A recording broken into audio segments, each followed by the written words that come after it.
It's such a great topic, The Beautiful Friend, so I'm really looking forward to hearing what our authors are going to say about it. Our authors are Patti Miller next to me, Germaine Leece and Vanessa McCausland.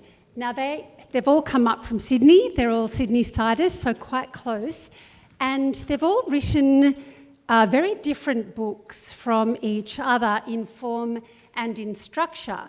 We have one memoir, we have one non-fiction told in letters, and we have one crime novel. But despite being such different genres, they have similar ideas. They share ideas particularly about friendship, which they explore using beautiful ideas and beautiful words.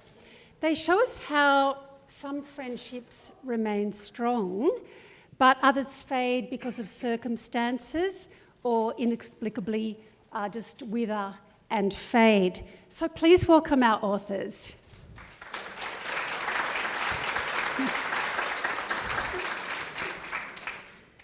So I'd like to find out who you are before we continue. So can we have a show of hands?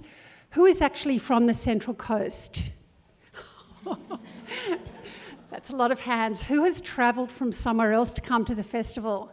Ah, excellent. Lots of as well. Who has someone that you could call a beautiful friend? And who is looking for a new beautiful friend? Well, I hope those people find one this weekend. Welcome to you all.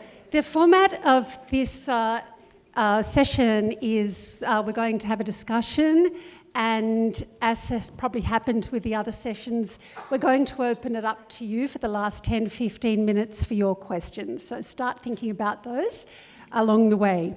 Now I'd like to introduce our authors one by one and give them a little bit of a profile and opportunity to speak. So first of all, Germaine, who's sitting in the middle. So Reading the Seasons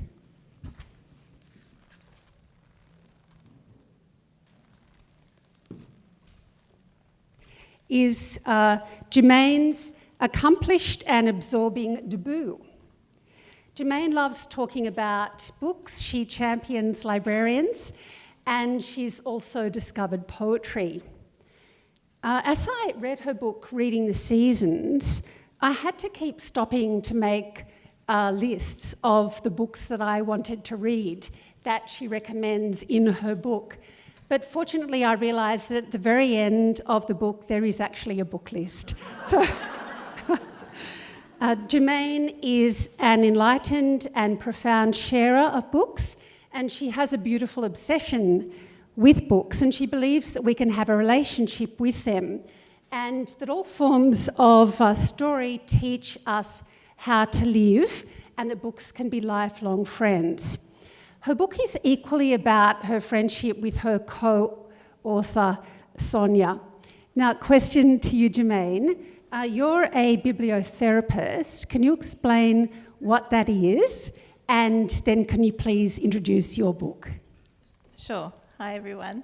So bibliotherapy is really about using books for therapy, or using books to create a space for us to think more about who we are or to try and understand the world.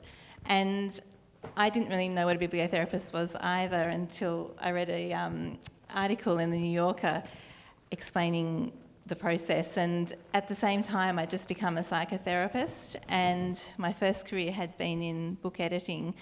And then the School of Life in Sydney opened up, and they had a bibliotherapy program, and so I wrote to them and said, "Oh, are you looking for a bibliotherapist?" And they said yes. So I would then have sessions with people to talk about their relationship to reading, and then I would come up with 6 books for them to read, depending on what was happening in their life and what was going on at that time. And in Melbourne, the School of Life also had a bibliotherapist, Sonia Sakalakis, and she emailed me when I started there, just introducing herself, and she said, "Oh, I'm reading this at the moment, what are you reading?" And then I wrote back with what I was reading, and then we started emailing all the time about reading and what was going on in our lives, and it became an amazing a surprising midlife friendship, I guess, that was all based in words and books and what we were reading, and that's how I came to bibliotherapy, and that's how we came to write. Well, the book was written because we had already written all these letters, and we suddenly thought, everyone keeps saying, what's bibliotherapy? And we would have interviews where people would say, what's the top 10 books for grief or the top 10 for divorce? And it's so individual because obviously we read and we have this inner life that projects onto those books. So we thought, well, we can show people what bibliotherapy is by writing about our own journey, being our own bibliotherapists. Thank you. And is there anything else you wanted to add about your book, Reading the Seasons, or you feel you've covered it well enough there? So yes, it's a book of letters over the course of a year, and it also talks about the clients we had in a way and how we helped people find those books they needed. But it's really also a book of how letters about how reading and books became the foundation for this really lovely friendship at this stage of life. Thank you very much. Next to me is Patti Miller, and Patti has written an impressive 10 books, including this one, Writing True Stories, which is not the one that we're going to be talking about today, but it's a very important book because it's an invaluable handbook of memoir writing. Another of her books, Mind of a Thief, has been particularly awarded, and her new book, which is the one we're talking about today, is a memoir, True Friends. This book has already been praised by prominent Australian authors. Now, in this book, we see Patti as the storyteller. We know from the memoir that Patti is insightful at a deep level about people and friendships. We also find out about her through reading this book. She is honest, vulnerable, and lays herself bare in what she discloses about herself. Patti has many, many friends and is obviously a true friend herself. And to give some local context, she actually mentions some of her holidays in Wamberal here on the Central Coast in this new book. So Patti, question for you is about construction. So construction is something that interests you in True Friends. How do you think we construct ourselves or each other in friendship? And I can repeat that or also ask you to then introduce your book. Okay, now I thought that was going to be a question about the construction of the book, but I think it's maybe quite related to that. I mean, I think obviously that we all construct a sense of self, you know, from our kind of experience and knowledge. We have an idea about the kind of person we are, but probably just as importantly, we construct everybody else that we know from, first of all, our perception of them, and then what we remember about that perception, and we put it together in our heads to form a picture of that person as a kind and gentle or insightful or a smart ass or whatever it is. You know, we have that construction in our heads, but every other person is also observing us and everybody else, and everybody has a different picture of everybody else inside their heads. You know,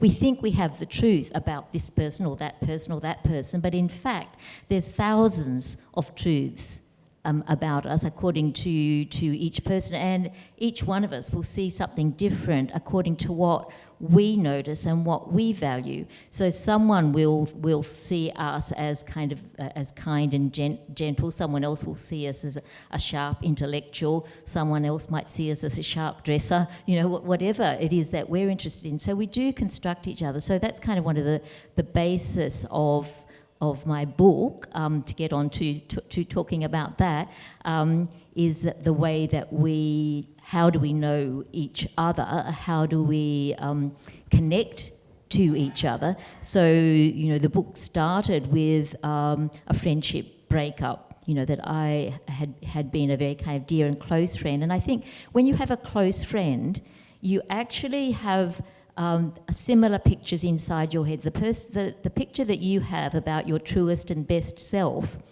your friend shares that picture with you. And this has been neurologically, I'm very interested in the neuroscience of memory and how we know, and the neuroscience of friendship. And apparently when we are friends with someone, we say that we're on the same wavelength, and we actually are. When they put those kind of electrodes all over their head, apparently your brains light up in the same places and the same strength when you're friends with somebody. So you're actually two little glowing lamps for each other. So you really are seeing each other, and you're saying, that the world is the same for you. So you have that. That's the idea that I was kind of interested in, and why does that lamp go off sometimes? Why does somebody not see you anymore? Is there something that forms a different idea? So starting with that idea of a friendship that's ended, and then I decided to look at as many friendships as I could, starting from when I first started school. So it kind of, the friendship that broke up is woven through a number of other friendships throughout my life, with also a thread about the neuroscience of friendship, and also, and you're going to wonder how on earth this is working, but the Epic of Gilgamesh, which is the oldest story, the oldest written story ever found. So the book kind of weaves those threads together. Thank you. The structure is very sophisticated, as you can tell, but it's also very readable.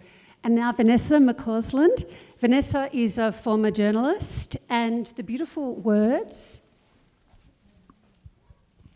is her third novel, following the lost summers of Driftwood and the Valley of Lost Stories. Vanessa is adept at finding and sharing people's stories and exploring the links and layers between friends, friendships, and stories. Some of her characters in The Beautiful Words almost become our friends too, but we wouldn't want some of the others to be our friends. Australian crime writing is having a heyday, and Vanessa's The Beautiful Words showcases the best of this genre with a riveting plot, thoughtful ideas, injustice brought to light, and connections between friendships. She recognises the beauty of stories and writes this one in her own beautiful words. So, Vanessa, why crime writing? And then can you please introduce your book? Thank you, Joy. Hi, everyone. It's interesting because I've actually never thought of my books as particularly crime, but they do have a very strong mystery. So I've always thought of them as atmospheric mysteries, but there is sort of a strong plot and crime thread in some senses.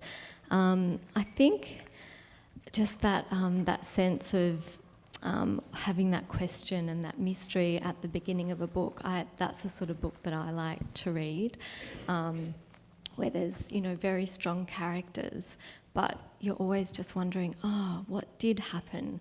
And that pulls you through the story. So I think that's the attraction for me in terms of writing in that kind of genre. The Beautiful Words is a fiction book. It's a book about books, writing, stories, and friendship. And it centres around a friendship between Sylvie and Case. And they were best friends, soulmates at 17, at that age where, you're so, into your friends and your friend is everything. But then their friendship sort of cleaved apart after a tragic accident. And Sylvie never really understood what happened between her and Case. And Case never spoke to her again. So they haven't spoken in 23 years. And Sylvie's living this very quiet life as a cleaner after this accident robbed her of her short-term memory. And then she gets an invitation to Case's 40th birthday party on a tiny island off the coast of Tasmania. And she's quite divided. She realises, nudging 40, that friendships like that don't come along a lot, where you're so, connected to someone, and she misses Case, so she accepts and she goes to Tasmania. But once she's there, she really struggles to connect with her old friends. They're quite successful. Case is now an author. And Sylvia and Case had always connected through their love of writing and books. And the friends remember Sylvia as this brilliant student and writer, but that's something that she can't really reconcile with how she is now. And then as Sylvia and Case's relationship sort of reconnects and deepens again, they discover that their mothers actually have a relationship that they've never shared with their daughters, and they discover that through an inscription in an old book. So it's an intergenerational tale of friendship. It asks what can be forgiven within a friendship. It looks at trauma, it looks at the fallibility of memory, and it's really about the ability of words to heal.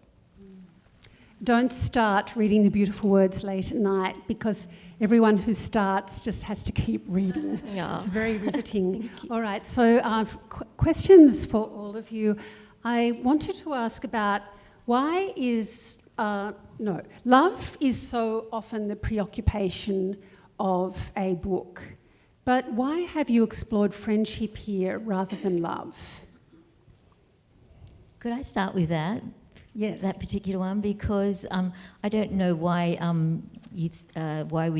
why you would say that love isn't part of friendship as well. But I think maybe you mean romance and marriage and that kind of thing, those kind of love relationships. And it was actually, I think, one of the reasons that I wrote the book was because I realised that there were endless books and films and songs and poems about romance and marriages ending, but none about friendships ending. And I had experienced the bewilderment of a friendship ending, and I didn't know why it had ended. And when I started writing about it, I realised there were no models for thinking about it or processing it. And I realised that a friendship ending felt shameful.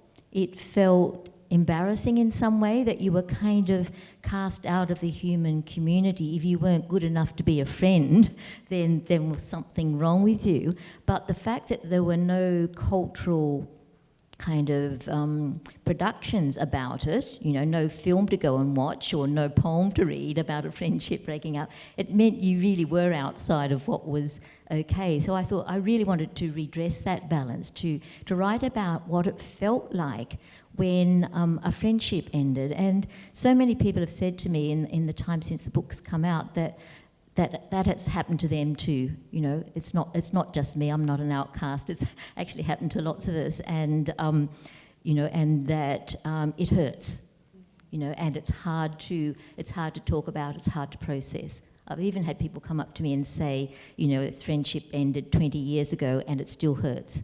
So I think it's to me it's about opening up a conversation about the fact that friendships are about love, and they are about the hurt and complications when they end as well. I think for me, I always saw books as friends, and to meet someone else who was as passionate about their book friends as I was quite overwhelming and exciting. And so I think realising that you could build quite I imagine like what everyone will say about the intensity of adolescent friendships or those very old friendships. And I think when I got to my 40s, I thought, I've made my closest friends, and it was a real surprise to suddenly develop such an attachment and a closeness to someone at that age. And it was through this shared love of reading, and not even the same books or the same authors, but just having that space to talk to someone about your favourite books or what you're reading now or what could you recommend. And it really just built this foundation for a friendship, and I thought that was something different and worth exploring. Yeah, I think as well with that sort of whole adolescent time, I think it's something we all explore in our books. there's something about when you're on the cusp of adulthood and you're just trying to define who you are, and at that age maybe you haven't fallen in love yet, and your girlfriends are sort of everything, and that intensity of that friendship at that age was something that I had, and I really wanted to explore in my characters, because I feel like all through my life, and I'm sure a lot of people's, there's always been that sort of best friend or that really close friend, and partners, husbands, lovers might come and go, but it's actually the female friendships that are the ones that are sometimes lasting, and they're the ones that get you through all the other heartbreaks. And so when a friendship breaks, it almost feels like more of a betrayal, because the friends are the ones that get you through the relationship breakups. And so it's strange really that friendship's not explored more, because I think for women, our friends are our touchstone a lot of the time. Could I just chip into something that you said, Germaine, about that friendship through writing? Sorry, the sun's right in my face there. But because I actually asked on a book club fairly recently, it was a big online one, could you be friends with somebody who didn't read? And I got a deluge of comments saying I was a terrible snob, and of course you're friends with people and all this kind of stuff, But to me, it actually is a criteria, You have to read if you want to be my friend. Do you go into people's houses and look at their bookshelves before you? Oh no, I wouldn't do that first. I mean, it's just so much part of who I am that. I don't know if I'd know what to talk about. And I think Germaine even refers in her book to pose the question, can you be friends with someone based on the books on their shelves? That's true, I'd forgotten that. I think it was, yes, I was at an Airbnb and, people always leave their books behind and I did love this house already, but then I saw the bookshelves and so many of my favourite authors were on the bookshelf, and I felt I had this conversation with the owner of this house because there were these Carol Shields there's so many. I thought, my gosh, we could have a really good conversation. Who goes and looks at people's bookshelves when you go to their home? Does anyone do that? I do too, and people come and look at mine. Vanessa has taken us to the idea of youthful friendships, and you may or may not want to add anything else to that, Vanessa, but the others may, because to different degrees, all of your books do look at friendships in youth. So what do you think is so distinctive and memorable about friendships between young people? Do you want to go first? Okay, yeah. Well, it's such a transitional time, adolescence, isn't it, when we're trying to find out who we are. And, as much as people have said when they've read this book, oh, you and Sonia have read so much, you're so well read. And I was actually laughing with my husband on the drive up thinking, I don't feel that well read. And he said, because you read a lot of crap. And I thought, well, I have. And in my adolescence, it was Virginia Andrews. And that bonded me with friends straight away because it was this naughty thing, no one should be reading. And so yes, I think it's just such a formative time, that adolescent time. And we're all just trying on each other's identities a bit too, aren't we then? And books I found, or not that I modelled myself off Virginia Andrews, but that was an exploration of a very adult and disturbing, now looking back, world that I had no other access to, and my friends didn't either, but we did through this book, and the conversations that we had were very intimate and raw, and you explore that so beautifully in your book, but there is something about trying to become someone with someone else, isn't there? Yeah, thank you. Yeah, and I think, the D&Ms that you have when you're, in your late teens, just the crazy stuff that you talk about. I mean, it's just, I don't know whether anyone ever talks like that to the same extent as when they're, 18 drinking wine on a beach at 2 a.m. It's just a very intense time, and I think as a fiction writer, that's just such a great sort of drama to mine in terms of, exploring, tension and drama.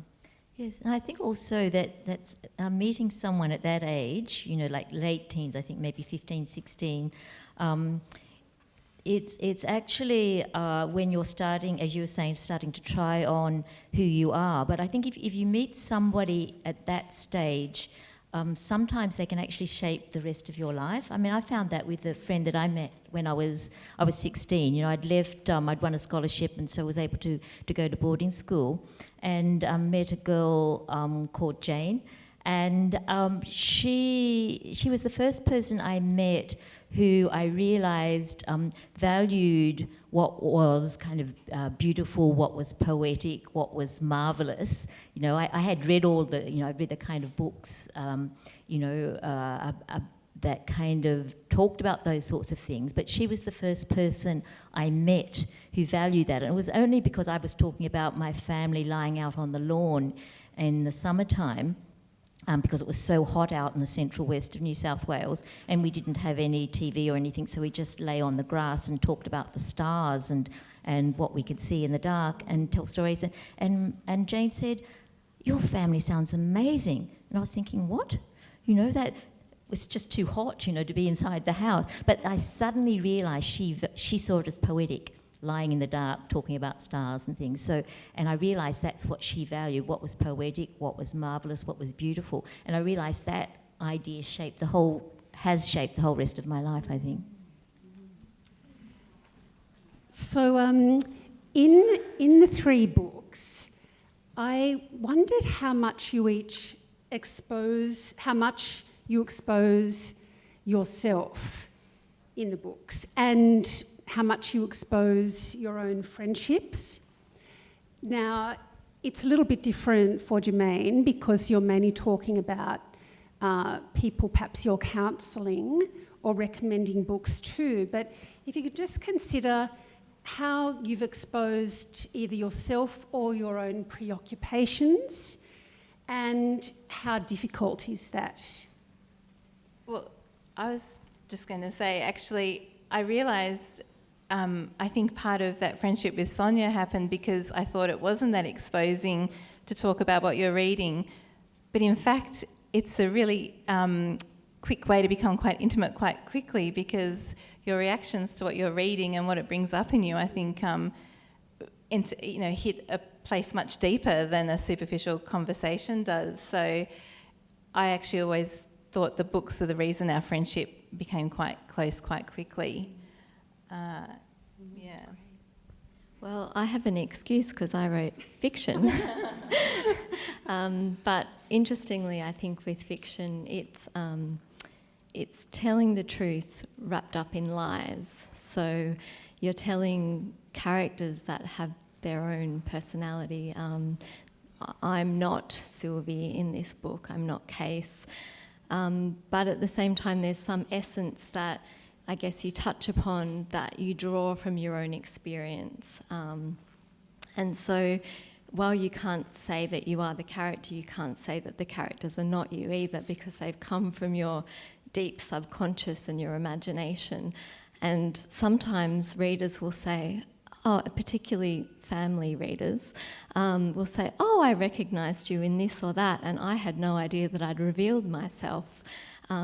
So I feel when I was reading both of your books, I was just astounded at how honest you were and how laid bare you allowed yourself to be, because I can hide. But at the same time, I think I really did draw upon some of the friendships that I had as a young girl.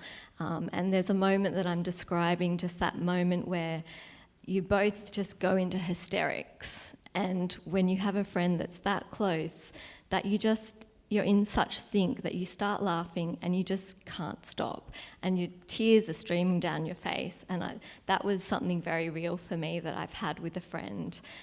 And I think that's the most wonderful thing that wonderful connection. So there's definitely parts of me in that, yeah.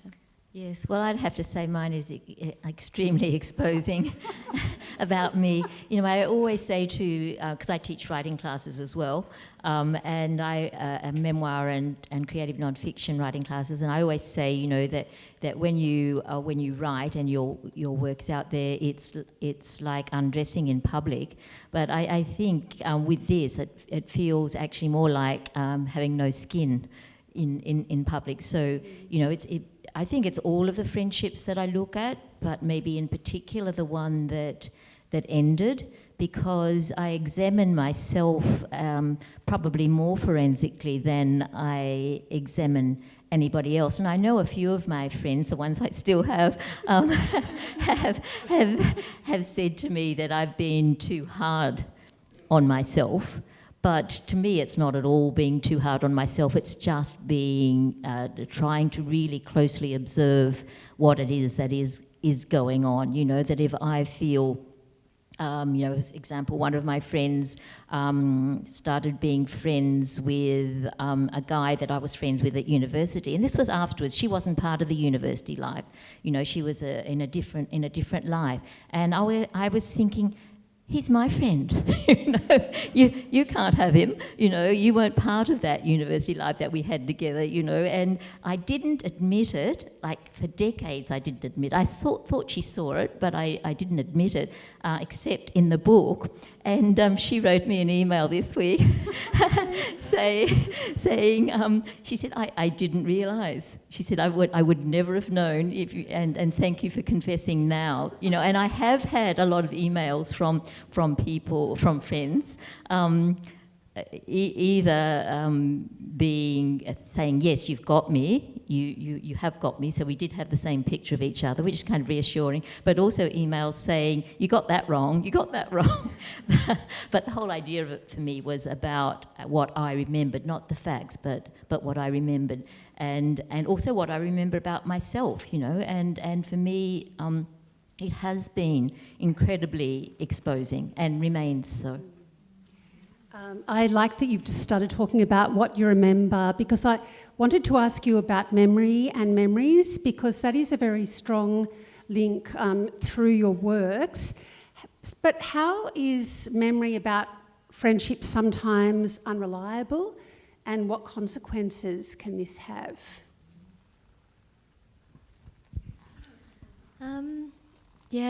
Memory is definitely a very strong theme in my book. So Case and Sylvie both have different memories of what happened in this tragic accident, and I won't go into it too much because it's a spoiler, but I did want to explore how we sort of frame things in our lives to, I guess, get ourselves out of situations. Sometimes we remember things conveniently. What might have hurt one person, the other person might not have even noticed. And so I really do explore this as something that I guess broke apart these friends. And so their memories of what happened really are very divergent. And so I think, you both explore memory really well as well. And it's fascinating. Our memories are very slippery, I think. Did you want to speak? Oh, yeah, I mean, it's one of the sort of core threads of the book for me is memory, and I actually do. It's been a long time fascination of mine. Is the neuroscience of memory, and in this case, it was looking at the neuroscience of memory in relation to friendship, but. You know, realising things like the concept of salience, you know, that what I notice will be different to what you notice because of our different characters and personalities and backgrounds will think a different thing is important or salient. So there's that idea. But even as I was writing the book, I kept getting absolute evidence that my memory was not just slippery or flawed, it was wrong. It was absolutely wrong. You know, I had a friend directing a play that my son was in and wrote the whole piece, pages and pages, and then I thought I would look it up on the internet, and it turned out it wasn't that play at all. It was another one altogether. And that's when I thought I have to have memory as a particular, almost a character in the book, you know, that and this will be a story not about the facts, but a story about whatever I've constructed in my mind. And then I kept on writing, and I'd written about another friendship when I was just after university, which we had kind of fallen apart for various reasons. And I can remember exactly where it happened, in Katoomba in the Blue Mountains.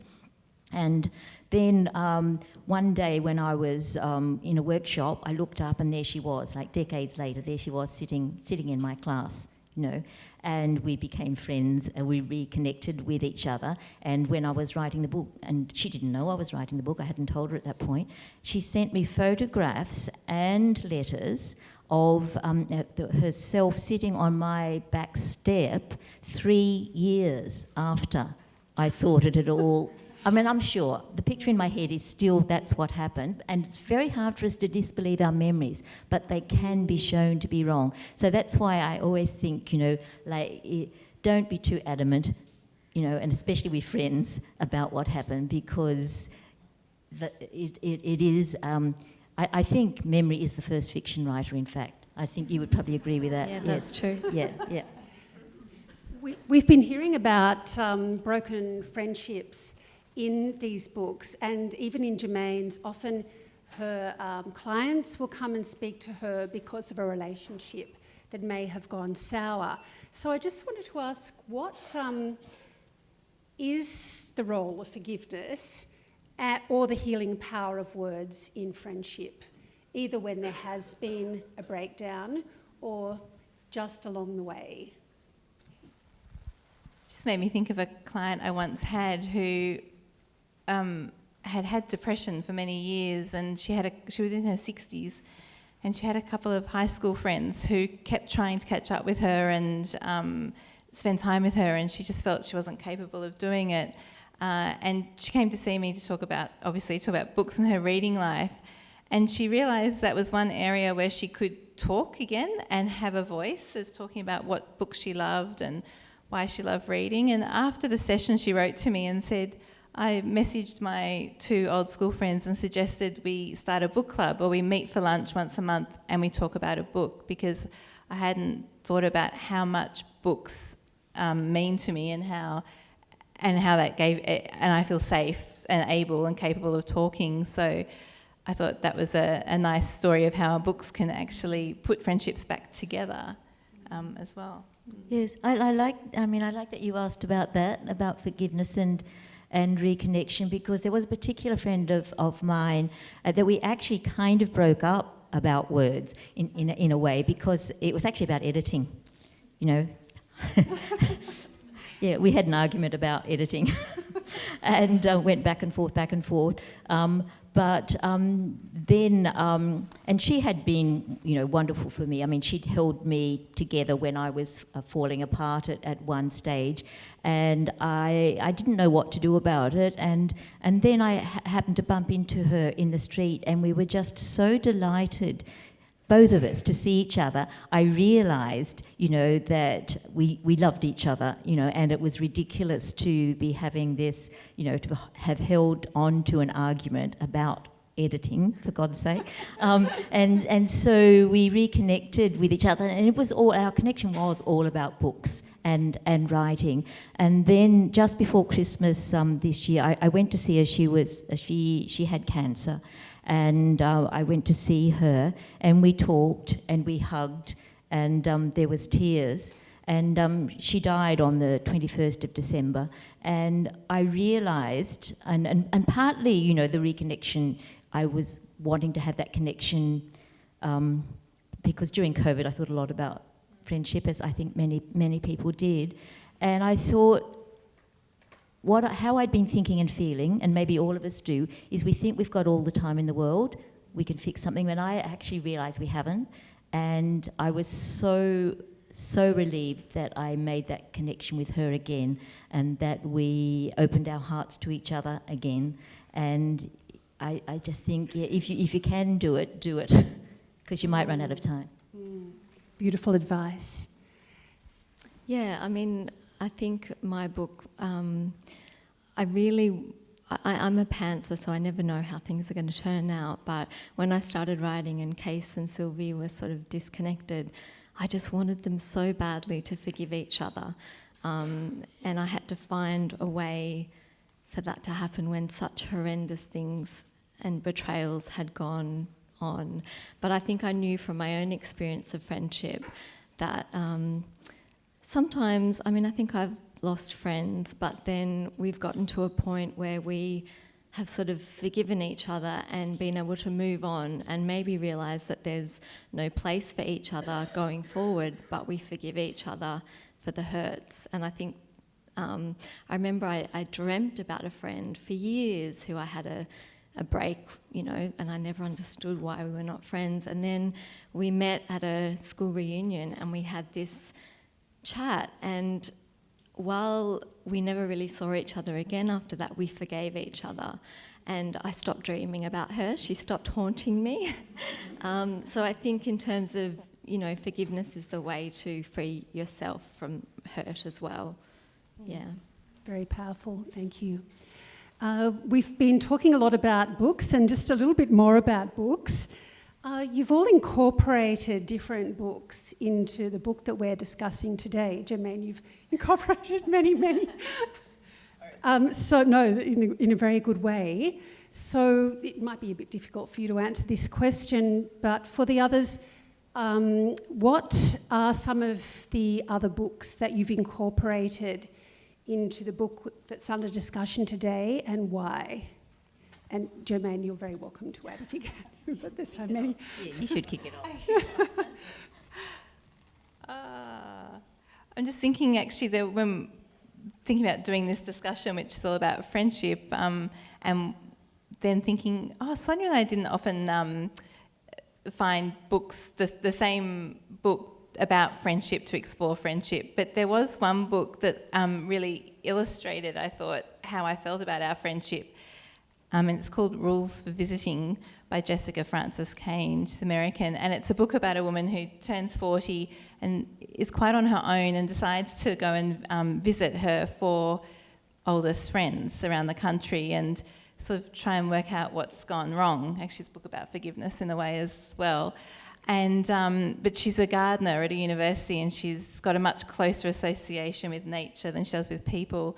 And there was just this quote that I then sent to Sonia because I thought it just so beautifully illustrated how I felt about this friendship.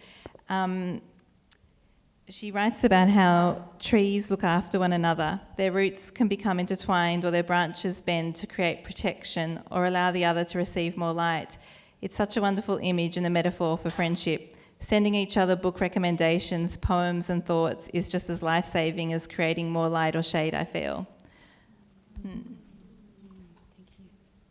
Well, I think there's probably one main book that's threaded through it, and that's the Epic of Gilgamesh. I mean, I don't know if you could call it a book because it was printed on clay in hieroglyphs nearly or between 4,000 and 5,000 years ago. But it is the first written story ever found, and it happens to be about friendship. And that seemed extraordinary to me, that all those kind of thousands of years ago, that's what human beings were thinking about. This is what they were spending their time pressing, hieroglyphs into clay. But it's also, in the end, it's also about the fact that the only immortality available to human beings is in story. That's, that after all the adventures and the things that had happened, the only way that we can live on is in story itself. But it's actually about a male friendship, but I think there's a lot of the same similarities, especially the recognition of each other's hearts. And that's what they say, that's what the gods say when they arrange for them to be friends. But they also say he is to be your second self, your reflection, stormy heart for stormy heart. And I really like that idea that in a sense you are some kind of a mirror for the other person. You're saying you are here, and the world is there. So that became, like, very early on, it became a kind of counterpoint thread of friendship and exploring some of the issues. I mean, that friendship ended too, but because one of them died, or the gods decided to kill him, as they like to do, and so it's about then the other character, Gilgamesh, trying to handle how to live in the world without his friend. It's very skillfully woven through the book. And Vanessa, a couple of books that you've threaded through yours. So there's a big sort of bookish theme in that Sylvie is a logophile, a lover of words and stories, and she's a real bookworm. And so I've also got a love story that weaves through this book, where Sylvie meets Holden on the island, and they have this immediate connection through their love of books, and they call each other Holden Caulfield and Sylvie Plath. And so there's both of the books, The Catcher in the Rye and The Bell Jar by Sylvia Plath, that I've sort of woven in to the story. And I think it was interesting because I've been asked, and at the time I didn't even think of how it all linked in thematically. You just kind of go with something. But I think The Bell Jar was sort of emblematic of this stifling place that Sylvie is in at the beginning of the book, just that sense of being under a bell jar and stuck and stultified, and she needs to move out of that and find her voice and find her words. So I think that's how thematically the bell jar sort of and Sylvia Plath played out in the story, and obviously that's a very tragic story of the author, and the books are very the books about mental health and the struggles of Esther Greenwood, I think her name was. With The Catcher in the Rye, that is obviously an epic book where it's a boy finding his identity at the age of 18, 19. And I remember reading that as a teenager and really just connecting with it in many ways. So just, again, that adolescent finding of oneself. And then I think there are a few other books mentioned throughout the book. It's quite nice to incorporate literature in your own book. Beautifully done. We're going to open to questions from you now, and I'm very glad I can see you now the sun has gone. But can I just remind you to ask a question rather than making a comment, and you can address your question to an individual member of the panel or to the whole panel, and we'll see who answers you. There are mics, I believe, so if you've got a question, if you just put up your hand and they'll come around to you. Any questions to start? And just while you're thinking of something, I'm just going to continue a question that has actually been submitted by the Writers' Festival, which is, can you please share a favourite book about friendship or tell us about a book that is a friend? That's the kind of question that normally makes my mind go completely blank, but you warned me. So I would have to say My Brilliant Friend, and the subsequent books of Eleanor Ferrantes. I think that's one of the best recent book exploring the friendship between two women. As well as that book I just mentioned, I was thinking about, thinking about adolescence or transitional life stages. Another book I really loved about friendship is The 10-Year Nap by Meg Wolitzer, and it's actually about a group of women in their 40s whose children are growing up and what comes next, and how they navigate their friendships and how they navigate finding themselves in that second half of adulthood. And I read that at a time when I felt quite lost, and I think that book became a bit of a friend, and those women's journey became quite enlightening as well.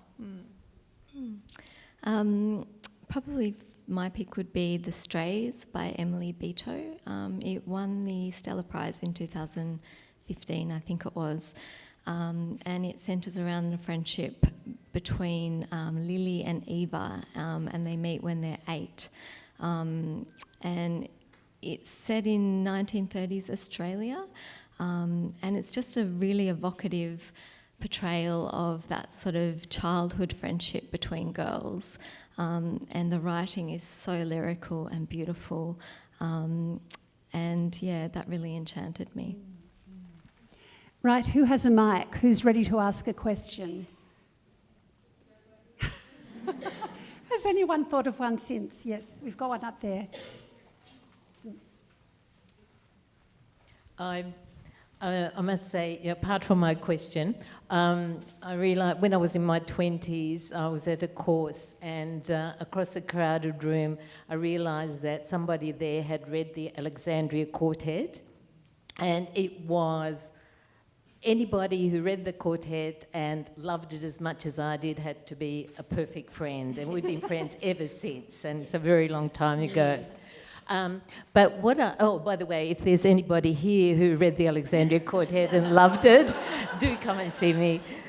My question is that you can have, or my experience has been about a good friendship, which was excellent between the two of us, but when this friend started going out with someone who I didn't really think was good enough for her, turned out that she married him, and which ended up ending our friendship. And so I was just wondering about any thoughts you have on when somebody else comes into a really, really close friendship and how to traverse that. Anyone want to give that a go?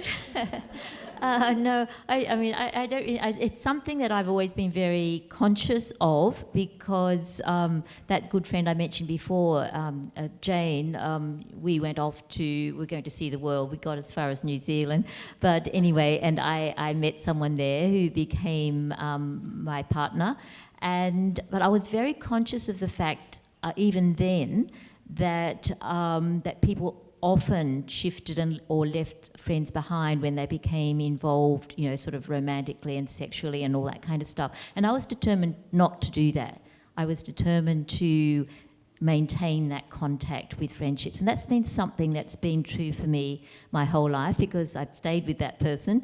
And I've always made an effort to maintain friendships and to see people regularly. So for me, it's been something I've been careful to avoid leaving a friend behind. But I think, if you think the partner is not good enough, and that's happened to me fairly recently as well, that I think it can become impossible because you are not, in their eyes, you're not being supportive. In your eyes, you're being truthful and hopefully helping the situation. And I just think worlds are colliding and there's not much you can do about it then.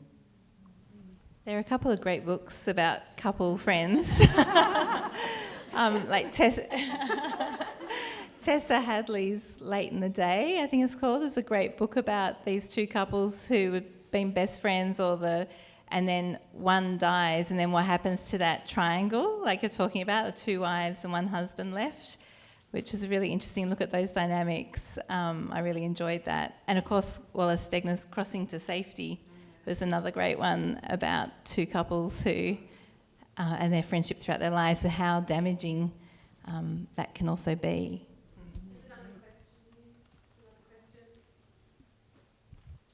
I guess just almost following on from that, what is the best way to say goodbye to a friend? Are there times where it is important to say goodbye? Have you got an experience of saying goodbye well or something on that? That's a great question. Well, I've had someone write an email to me breaking up with me, and I would have to say that was a painful way to end a friendship, and said, I will not answer the email if you respond. But it can be really hard because obviously something's happened. So if you're going to communicate, you're possibly going to heal from that. It's very hard to just sort of say, okay, well, this is the end, goodbye. But maybe you guys have some good ideas about the best way. No, I don't, but I think it's partly because there isn't any modelling for it. But there's, as I said before, there's endless films and books and, poems and songs about breaking up in romances. Just about, probably 95% of things are that. So there's no modelling for it. But I had the similar experience, except that it was a text message. Don't even worse. Yeah, don't contact me. And using words like burden and things. And that in fact was the seed of the book. It came from the bewilderment that I experienced. And I think when I have written a terse letter, I have to say, some years ago now, and that was the friend who turned up in my writing class some decades later and became friends again. But I don't know that there is a good way to do it because we don't have any models for doing it. We don't know how to do it. There's not a breakup conversation like there is, for marriages or romances or anything like that. There's just no way to do it. So honestly, I have no idea. I do think friendships change in our life stages too, and that you can fade away and maybe not have to end. And then, as you've both talked about, friends coming back at a different life stage. And I'd always be quick to say, don't make anything too final, but then that might be my conflict avoidance as well. But there's not a book that you hand out to people in this situation. While you're thinking... There must be a book out there. And I guess every goodbye is so different. Yeah. Yes. Hi, I just wondered, how do you think, or do you think, that male friendships differ from female friendships? That's a good question. Do you want to have a go? I'm coming back with another book, but I have to say, A Little Life by Hanya Yanahi. I can't say her surname, but I thought that was the most beautiful exploration of male friendship. And a real light for me into male friendship is I think it is different. That was...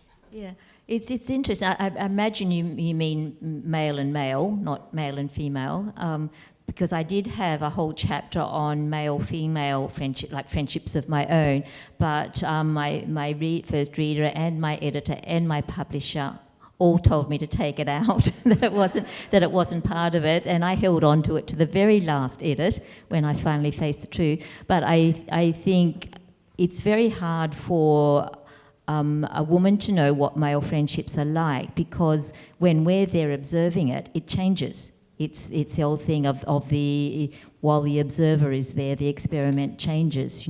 I mean, I do know what women are like when men are not there, and they're very different to when men are there, and their friendships change as soon as a partner or any male comes into the situation. I think like women, probably like men, behave better when they are with men or women.